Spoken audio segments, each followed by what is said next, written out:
Hello one and all. So we're back for another episode of Total Obvious Comedy. This is got a few topics to get through today. Hopefully we should do okay with them. I'm not used to, I usually do this on the weekend, but I thought today we're going to do a midweek one. I don't know how, well I'm recording this on Thursday the 21st. For all I know, I might not actually get it out in time until later on, but hopefully we do get it out a little bit sooner. Hopefully I get it out either tonight or tomorrow. So who knows when it's coming out, but let's hopefully rattle through it. I haven't even addressed you, my wonderful audience. I hope you're all enjoying yourselves. Hope you've all been having fun with everything lately. The topics today, we are going to be, I advertised on Instagram that we were going to just talk about heavyweight boxing, but there is another topic that I would like to discuss. There's only going to be two boxing topics we're going to talk about and then one non-boxing one, so this will be interesting. Let me just sort out my camera. Those of you who are just listening, you won't really care about this, but those of you watching, you want to see the money shot, and that's my face. Hello. Right, so I've got a bit too close to the microphone here. Okay, so first topic we're going to discuss is the Eddie Hall versus Hafthor Bjornsson. This is this has been all over the place in regards to boxing, and I don't know. A lot of people might not class this as boxing news. Some people might be watching this going, "Tharun, you said you're going to talk about boxing. You talk about Eddie Hall. What are you talking about?" But these two fighting, it's going to be an interesting one. Eddie Hall versus Hafthor Bjornsson. It should be fun. Fingers crossed, it's entertaining. But backstory time. Those of you who don't know who these two guys are, they're both powerlifters. They're both former world's strongest men. I think Eddie Hall won it in 2017 and Hafthor won it in 2018. And their main issue started when Eddie won the world's strongest man in 2017, because Hafthor said that he bloody cheated. He accused him of cheating and said that it was all rigged for Eddie to win. You know, those of you who don't know who Hafthor Bjornsson is, if you watch Game of Thrones, he's the Mountain. So if you don't watch Game of Thrones, I don't know how else to describe this guy. If you don't know anything about powerlifting, and you don't know anything about Game of Thrones, and you just don't watch anything, then I don't know how to describe this guy. But these two dudes, the most recent debacle was because Eddie Hall for many years had the world record for the heaviest deadlift. He lifted 500 kilograms, which is a shitload of weight. It's a lot, 500 kilos. I think I can lift about 80. But no, I can lift about 120. But yeah, so 500 kilos is a lot to lift, and he did that. And he had the record for many years, and then Hafthor Bjornsson, the Icelandic giant, he then recently lifted 501 kilos, so he broke the record. Now that's fine, but the issue behind that was that because he did it during the pandemic, during isolation, Eddie did his during a competition, so that he's getting a lot of scrutiny because people are saying that he didn't do it in competition, he did it at home. The weights, I think, were tested by his dad. So when it came to the actual lift, yeah, it looked impressive, but a lot of doubters thought, well, he's bullshitted, basically. That's what they were saying. He bullshitted all the way through this. I don't know. I'm not a power lifter. I don't really. I lift weights, but I'm not a power lifter type. So I don't really base my training on how heavy I can lift. I usually do a lot of boxing, so I'm more muscles for function, which is what a lot of these guys are. They're not like, people sometimes get powerlifting and bodybuilding mixed up. They're very different things. Now I've said that, I'm like, who gets them mixed up? Nobody gets them mixed up. But these guys are the elites when it comes to strength lifting. And Hafthor Bjornsson he was the world's strongest man only a couple of years ago, so he does know what he's doing. And then that's where the scrutiny has come out, and Eddie Hall has had an issue with Thor for the past few years because he felt that when he became world's strongest man, Thor basically ruined his victory because he kept on saying that Eddie was a cheat. And so now these two are going to go loggerheads in the ring and fight one another. It'll probably be like next year or something. But okay, now I'm going to give you my opinion on it. That's basically the backstory. If you don't know about it, then just watch any of their YouTube channels, catch them on Instagram, whatever. But here's my opinion on it. Also, do you like the headphones?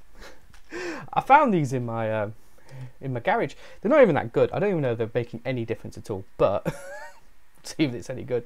I just thought it looks good because you see loads of people with podcasts and they have headphones on. So I thought, oh, I might have a headphone on. And I just burped there. So sorry if you've heard that. But so a lot of people got that. But I thought I'd just have, I digress. So these two dudes are going to go fight each other. Now, I'm going to be honest. I don't think they're going to go 10 rounds. That's not going to happen.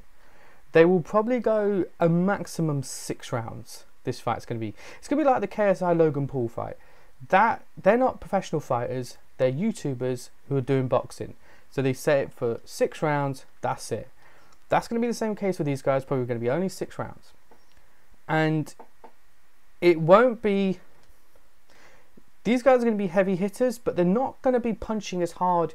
If they go in the shape they're in now, with the powerlifter shape, they won't be as actually heavy hitting as some of the heavyweights out there today. The reason is because they've got so much muscle in the chest area, they won't be able to accelerate those punches as well as when they're down. A lot of people might think that, oh, because these are like 2 big muscly guys, they'll just the whole room will shake. No, not quite, because they've got a lot of muscle. Muscle contracts your movement in many ways, and so when you're throwing a punch, if you've got a big bulk of muscle there, you'll contract movement. It's a prime example. I lift a lot of weights.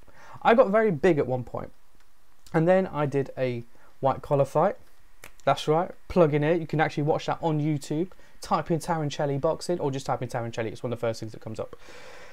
And I had to train for that fight, and one of the very few things I did was lift weights because I needed to drop muscle mass in order to compete. I'm not saying just lose all muscle. Really, I was more toning them and more conditioning my muscles rather than bulking them. And this makes your punches a lot more agile, that makes it a lot more slick and a lot faster, and your technique strengthens. And that's what these two dudes will have to do.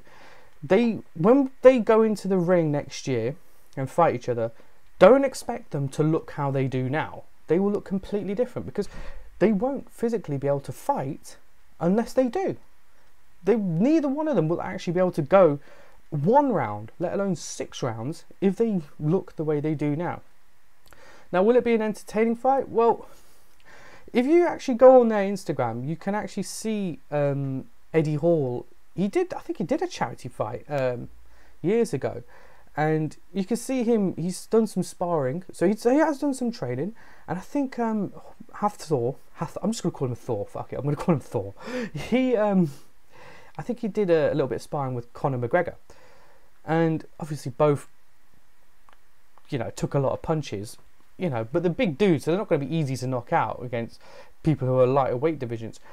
But it shows there's a difference between lifting weights and there's a difference between throwing punches. And sometimes they don't go, they're not the same. They don't go hand in hand a lot of the time. And Eddie has lost a lot of weight already. But I think one of the things that's going to happen is, obviously I'm British, I'm English, tell by the accent, not by the face but by the accent. Those of you who are listening, like, I don't know what your face looks like, but of course I'm gonna have to root for Eddie Hall all the way. But when it comes to these situations, when two people are of the same level and they go into the ring together, it's usually when people are the same level physically, the bigger guy usually wins. And that's because of just genetics. The bigger guy usually wins when the two guys are at the same level. Now, some people might use an excuse like, oh, but Mike Tyson was small and he won. Well, Mike Tyson won, yes, he was a shorter guy, but he was at a different level. He was at higher levels to the people he fought in his early career. And anyway, I'll be talking about Mike Tyson later, so let's not bring him up now. But so Eddie Hall, so that's how that fight will play out. They will have, and a lot of the times, when you watch, say, these YouTube fights, the guy who wins is the guy who pays more attention to the training, who educates themselves on the fight game, the sweet science. They're the ones who usually go out and win. And if these two want to win this fight, they're going to have to do that as well. So hopefully they do well at it. Fingers crossed we have an entertaining show. I don't think it'll be fight of the year. No, don't ever think it's going to be like that. It will definitely make some buys. Definitely make some buys on there. But I think, if I'm going to be honest, it's going to be... These are powerlifters. These ain't boxers. So it's not... I think a lot of people say, yeah, someone's going to get knocked out. I think it's going to go one of two ways. It'll either be someone gets knocked out in the first or second round, or we're going to have quite a slow 6-round fight. That's what it's going to be. And that's not me discrediting them at all. I'm not saying that they're shit or anything. I'm just saying how it is. Because these are two big dudes who have just taken up boxing. They're going to be cagey throughout. They're not going to be going in there. Maybe in the later rounds they might start throwing some bombs, but their trainer's going to say to them, you've got to conserve energy, because these guys have got huge amounts. Your muscles eat up your oxygen anyway. So if you've got big, bulky, muscular physiques, you're going to struggle. I mean, let's look at these guys. This is my iPad. This is my iPad case. Those of you listening, I am now holding up my iPad. Let's do some research on these two dudes. I did research before this, but I'm going to do some research now. So, I know I should have done this before, but fuck it, it's my show. Do what I like. So, where am I looking here? All right, so we look here at Thor. He's about 6. Yeah, he's 6'9", and Hafthor Bjornsson, I think he's about 6'9", I believe. Let's have a look at him. Shit, he's 31. So he's not old. He's 2.6 meters. So why do you have to long it out? One thing I'm not good with is maths. So he's 6'9", and he weighs 452 pounds, and that's 205 kilos. So that's 2 of me. So that's how much he weighs. He's a big fucking dude. And then if we look at Eddie Hall only a year older, 32. Eddie Hall's 6'3". Yeah, and he's, I don't say how much he weighs. I'll probably say it somewhere, I don't know. So yeah, so Eddie Hall's not exactly a small dude. 6'3", and he's about 350 to 400 pounds as well too. So he's probably about 150, 160 kilos, something like that. So they're both big dudes going against each other. But in this situation, I personally would like to see Eddie win. But if I'm going to be honest, when it comes, like I said, when it comes to these things, and both people get in the ring and they both match the same, it's usually the taller guy wins. It's usually just how it is, because reach will determine it, and styles make fights. And I think when it comes to this situation, unless Eddie, can close the gap. I mean, if we go for a fight plan with the two of them, the way that Thor could win, sit behind the jab, use the distance, work behind the distance, work your jab, keep him at bay. That's an easy win. The way Eddie can win, Eddie's gonna have to work a little bit harder in that ring and close the distance, get in there, work the body, and work on the inside. That's the way he's going. Shorter fighters always have to work harder because they've got to get to their target. But yeah, it should be interesting to watch, and who knows? You know, who knows? It might. You know what? I might be wrong. It might be the fight of the year. Who knows? But yeah. So leave some. Those of you who are watching this on YouTube, leave some comments if you have any ideas about this fight. If you've got any interest in it. And those of you who are listening in on the podcast, we're on Spotify, and hopefully I might try and get us on iTunes. Who knows? Just drinking some water. Okay. Right, so that's topic number 1 done. Topic number 2. We are looking at the comeback of Mike Tyson, and he's going to be facing Shannon Briggs.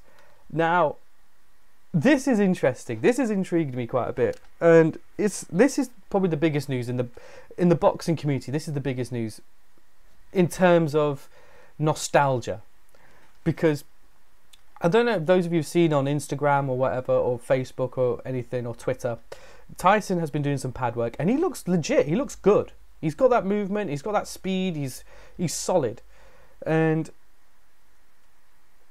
I think Tyson versus Shannon Briggs, it should be an interesting concept, you know, an interesting bout between these two, because neither one of them are spring chickens. They're both pretty old, and they're both former world champions. Of course, Tyson is the more decorated. I think he's won everything, Tyson has. Let's have a look at... I know Shannon Briggs was WBO world heavyweight champion, but what about Tyson? I think he's won a lot more. So we'll go...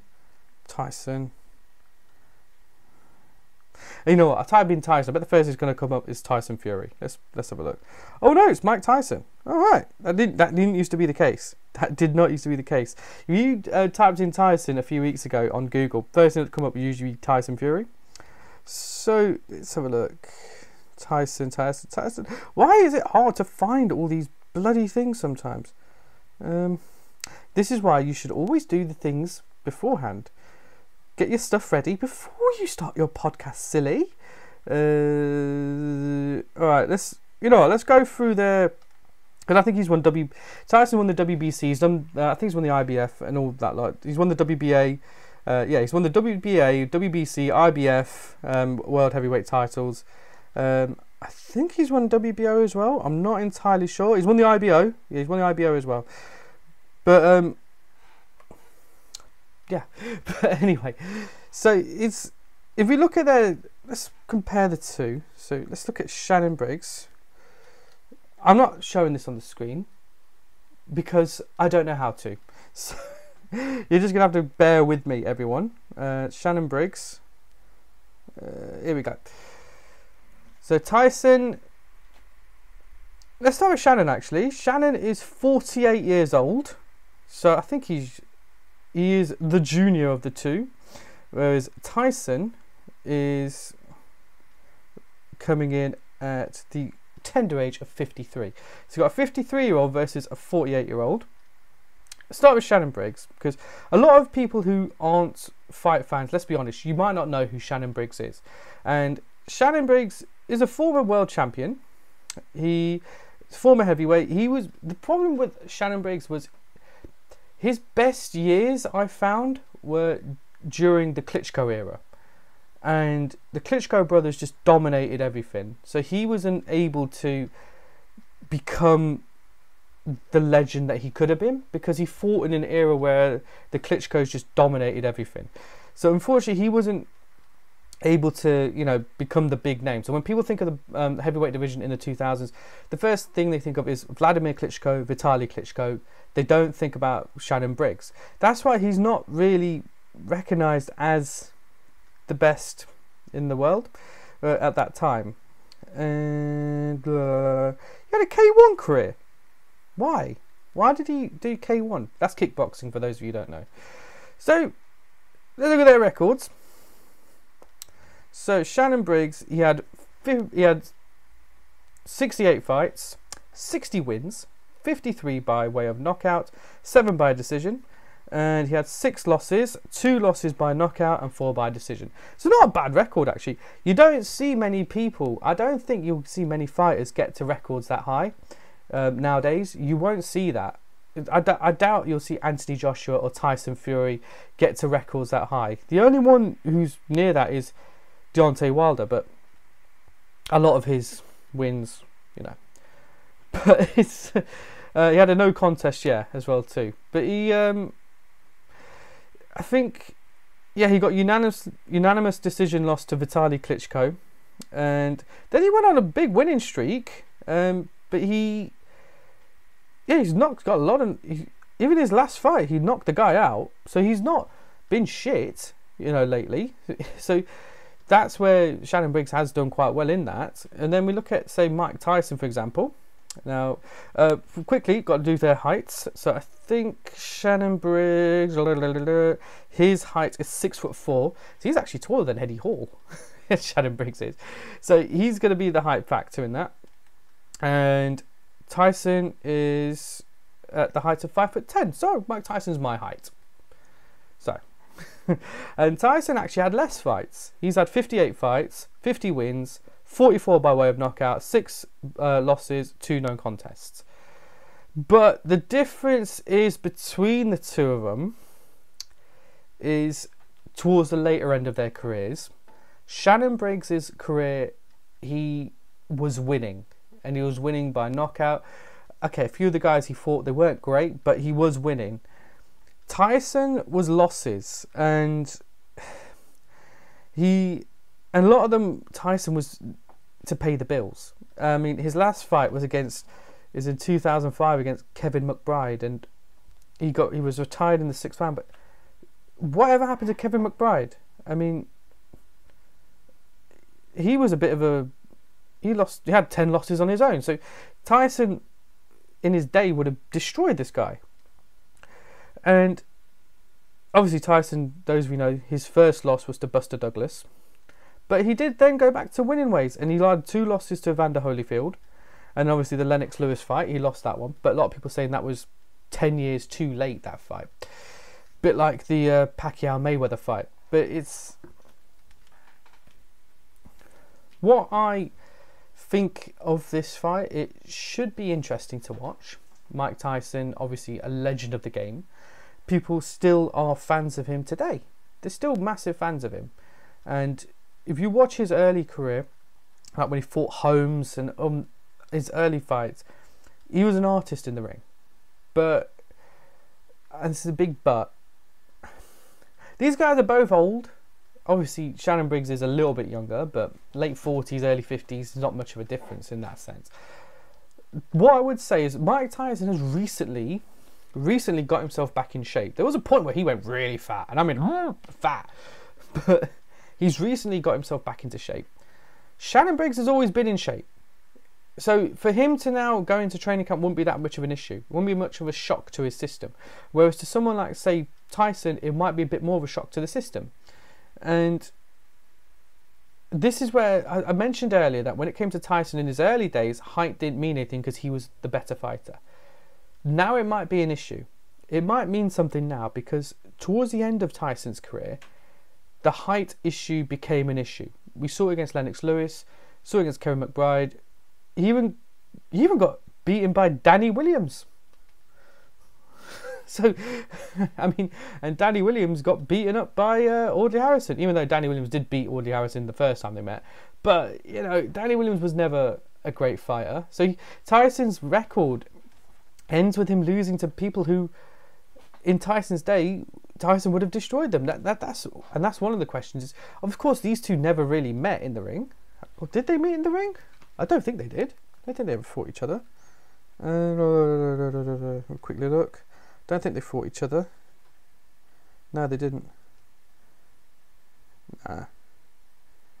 Nope. Just as I thought. They never fought each other. Yeah. And then, okay, so that's another question. Both of them in their day, in their heyday, in, let's say, it's early 90s, Las Vegas, Tyson versus Briggs, who would have won? Obviously, people say the money would have been on Tyson to win. You know, a lot of people said that. And Tyson fought in an era where the heavyweight division was incredibly strong. A lot of people saying this era of heavyweight boxing is strong. Yeah, it is pretty strong. Also was the 90s. Because you had people like Evander Holyfield, you had Riddick Bowe. Yeah, I love saying his name, Riddick Bowe. You had Lennox Lewis, of course. You had some great fighters in that era. So now, Tyson fought amongst them, but he was never getting the better of them.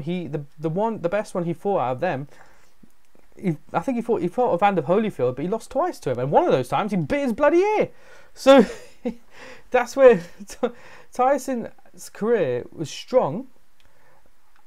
Briggs, I don't feel has fought the better opponents than Tyson. I think if you look at if you match these two guys' fighting resumes up, their fight records, Tyson's will always come out stronger because he has fought the better opponents. There's no doubt about that. But I would say in their later careers, Shannon Briggs was getting the wins, whereas Tyson was not. Now this is going to be very different to the fight I was saying before, Eddie Hall versus Hafthor Bjornsson. This one I feel will be very technically sound. And I've got a feeling they will probably go about 10 rounds on this one. But I think it will be... I don't think there's going to be a knockout. I'll tell you that now. I don't think there's going to be a knockout in this one. I think the first 4 or 5 rounds is going to be very cagey. They're going to be a lot of jabs, a lot of exchanges, but very cagey. It's going to be Briggs trying to work the distance, Tyson trying to break down the distance. It's going to be a very cagey fight in the first few rounds. Towards the later rounds, that's when the fatigue will fall in. That's when the age will come in, and that's when these two will then suddenly start landing some bombs on each other, and that's when the fight will become interesting, because who knows who might win that one? Who knows, eh? Fuck it, I don't know. We'll talk more about this later on. I'm going to probably do a whole segment on the Eddie Hall, Hafthor Bjornsson, and the whole segment on Tyson Fury versus Briggs later on.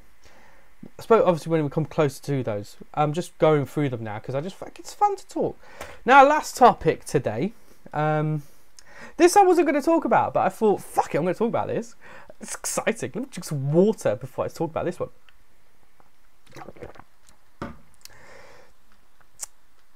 A couple of years ago, a little film came out, and it depicted some characters which I've loved for many years but never seen a film about them.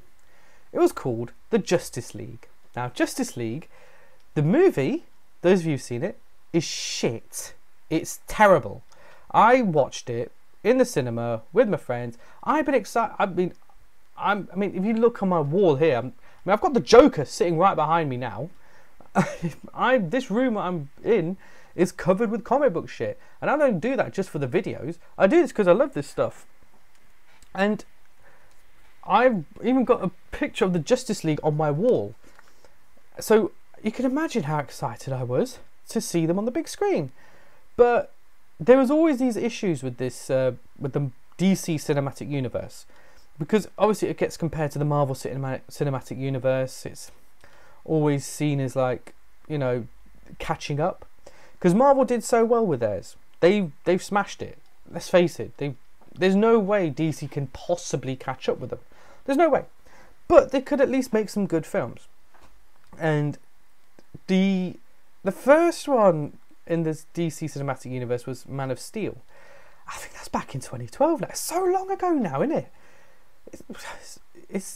We're in a new decade now. But it's just... When that movie came out, I actually enjoyed Man of Steel. I actually thought Man of Steel was pretty good. But a lot of people didn't like it, and I could see why. But the one that fucked it the most was Batman v Superman. That fucked it a lot. And that film pissed me off. Because oh yeah, spoilers. If you've not seen these films, then fucking go watch them, because I'm going to spoil them. Or if you don't care about spoilers, I don't give a shit. Whatever. But the Batman v Superman pissed me off because it had Doomsday in it. Doomsday didn't need to be in this film for starters, and the history, the way he was done in this film was, it was Lex Luthor. I think he went to Superman's ship, and he did some weird shit, and then out came Doomsday. Now, in the comics, Doomsday was basically like a weapon that was created by an alien race who couldn't control him, so they just sent him off to a faraway planet, turned out to be Earth, and then he was a destructive being that was isolated, put in a box, and they said, we can't control this guy, we can't contain him, let's get rid of him. So they got rid of him, put him on Earth, and then he was discovered by Lex Luthor, and then he broke out, started beating the shit out of everything he came through, and then he fought against Superman and killed the guy. But he didn't kill him, he battered him so hard that Superman had to regenerate. But that's Doomsday. He was basically a badass. Not a Lex Luthor bloody love child. He wasn't that. It's a love child. Yeah, it was Lex Luthor General Zod love child. He wasn't that. But in this film, that's what they made him out to be. And that pissed me off. Because you've taken a character that was so cool and so badass and fucked him. And then, I thought Ben Affleck was good as Batman. I know I'm very late to the game talking about Batman v Superman. I mean, I'm several years late, but fuck it, I'm talking about it. And that just basically set a precedent for the DC universe. It was like, ooh, dropped the ball on that one. But then they suddenly then said, we're going to make a Justice League film. Why did Marvel do so well? Because they set up these individual characters, and then they did the film. Like, Aquaman was actually a good... I actually enjoyed Aquaman. I would have preferred to have seen Aquaman first and then seen him in Justice League. But they created Justice League first, and then we had to watch Aquaman later. And then Wonder Woman. Oh, maybe Wonder Woman came first. I don't know. But I thought Aquaman and Wonder Woman were actually decent films. Just a shame that Justice League wasn't. Actually, I think Wonder Woman came first, actually. I think Wonder Woman, then Justice League. Who cares? I don't know. But Justice League... Then that came out. Justice League just seemed like a made-for-TV film. It was so... I wanted to like it. Every bit of it I wanted to like. But if you want to see a good Justice League story and you don't want to read a comic, just play the game Injustice Gods Amongst Us. You'll get a much better story there. And it's just... It annoyed me because these are iconic characters. You've got Batman, Superman and Wonder Woman. 3 of the most iconic characters ever. And you can't make them work on a film? I mean, it annoyed me. And I think they wanted to make a lighter tone to it. I think they brought Joss Whedon on to work on it. And Joss Whedon, those of you who don't know, he worked on the first Avengers film and he did some stuff there. But they brought him on to work on the Justice League at the end. And it wasn't good. Whatever he did didn't work because it wasn't good. But now there's this hullabaloo because next year they're going to be releasing the Sneyder Cut. And those of you who don't know what the Sneyder Cut is, Zack Sneyder basically started directing it. He was meant to be the one directing the whole DC cinematic universe. Well, not all of it, but just main bits of it, especially Superman and all that lot. But while on production, they got rid of Zack Sneyder and then brought in Joss Whedon to finish it off. But now there's always been these rumours that there's this Sneyder Cut, the Sneyder Cut. You see like Jason Momoa on social media saying, well, let's see the fucking Sneyder Cut. Damn it. So the Sneyder Cut is now, we've been told, it's going to be released. And we're all going to be treated to see it.